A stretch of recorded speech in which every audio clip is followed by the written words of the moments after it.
Tadi jumlah cabang itu disebut juga dengan rank ya. Jadi jumlah cabang itu tadi adalah banyaknya sisi pada pohon merentang, itu disebutnya rank. Sedangkan tali hubung atau sisi yang kita buang agar membentuk pohon merentang itu disebutnya nullity. Ini ya, aplikasi pohon merentang ini banyak. Contohnya, jumlah ruas jalan seminimum mungkin yang menghubungkan semua kota sehingga setiap kota tetap terhubung satu sama lain. Jadi misalnya kota-kota di Jawa Barat ingin tetap terhubung, tapi ruas jalannya ingin diminimumkan.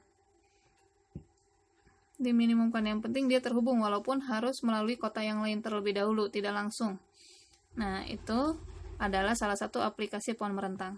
Kemudian bisa juga ini, routing pesan pada jaringan komputer. Jadi misalnya ini yang kotak putih ini adalah routernya. Ini titik ini adalah subnetworknya ya.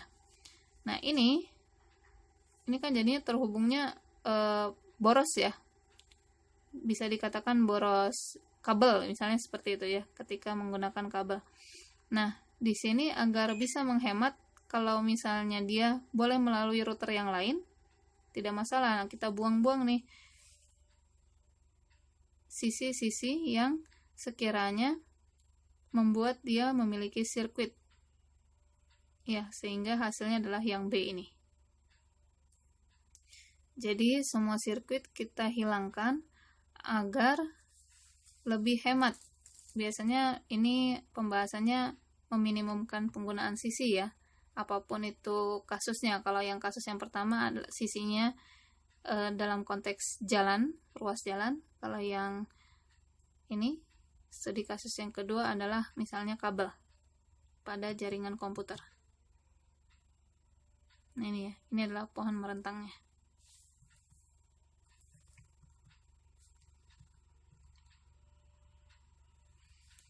Kemudian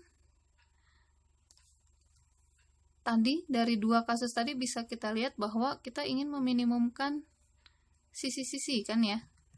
Sisi-sisi yang sekiranya tidak dibutuhkan bisa kita minimalisir dengan membentuk pohon merentang, sehingga materi selanjutnya adalah pohon merentang minimum atau minimum spanning tree. Materi ini sangat banyak digunakan di dunia komputasi ya. Walaupun aplikasinya banyak, bisa ke berbagai bidang. Di sini minimum spanning tree ini membicarakan mengenai graf berbobot. Jadi masih ingat ya, graf berbobot itu adalah sisinya dia mengandung suatu nilai di mana nilai itu punya maksud tertentu. Bisa jadi jarak, bisa jadi respon time ya, waktu respon, bisa jadi cost atau biaya. Yang seperti itu ya, yang sudah disampaikan di pertemuan sebelumnya. Jadi misalnya G adalah graf berbobot, kemudian maka bobot pohon merentang T. Jadi kita bikin sebuah pohon merentang T dari graf G ini, didefinisikan sebagai jumlah bobot semua sisi di T. Jadi ya ini misalnya ini adalah G-nya pada contoh ini ya. Kemudian kita bikin pohon merentang, yaitu ini hasilnya pohon merentang T. Nah bobot-bobotnya juga ngikut ya.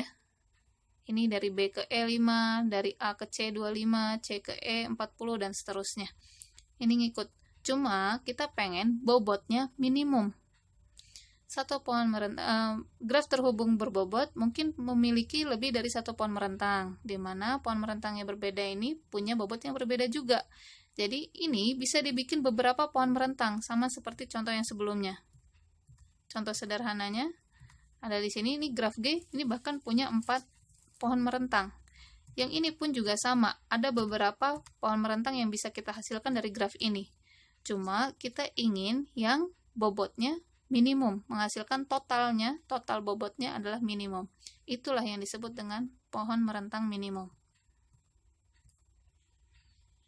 Misalnya, contoh ini adalah graf berbobot yang menyatakan jaringan jalur rel kereta api. Bobot menyatakan panjang rel kereta api dikali 100 km. Berarti ini 10 ini berarti maksudnya adalah 1000 km ya, dari kota F ke kota G. Pohon merentang yang mempunyai jumlah jarak minimum. Nah, yang ini.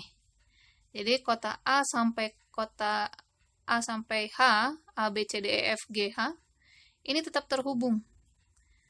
Walaupun tidak ada yang langsung dari, misalnya dari A tidak ada yang langsung ke D, tidak masalah. Yang penting segraf ini, sewilayah ini, dia memiliki jalur. Yang penting memiliki jalur di mana jumlah jaraknya paling minimum.